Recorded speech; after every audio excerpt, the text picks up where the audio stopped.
मी हे मिशोवरून काचेचे कंटेनर बोलवले आहे किचनसाठी. खूप छान पॅकिंग आली याची. आणि हे बघा एअर टाईट आहे ह्या भरण्या. हे बघा एअर टाईट आहे. याला असे छान व्हाईटवाला रबर पण दिलेला आहे, म्हणजे आपलं धान्य खराब होणार नाही याच्यामध्ये. धान्य म्हणजे जे काही आपण ठेवते बिस्किट किंवा दुसरे कुठलेही मसाले वगैरे किंवा डाळी वगैरे याच्यामध्ये छान राहतात काचाच्या याच्यामध्ये. प्लास्टिकच्या याच्यात थोडं खराब होतं. मी असे 2 आले. अशा पद्धतीचे 2 मागवले आणि अशा पद्धतीचे 2 मागवले, म्हणजे अशा 4 भरण्या घेतल्या मी किचनसाठी.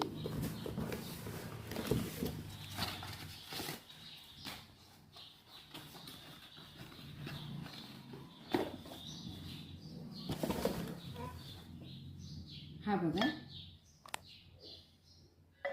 हा असा 4चा सेट झाला. तर असे काचेचे कंटेनर ना आपल्या किचनची खूप शोभा वाढवतात. म्हणजे आपण जे काही याच्यामध्ये ठेवू ते आपल्याला लवकर दिसते आणि खूप छान किचन दिसते. आणि तर हे बघा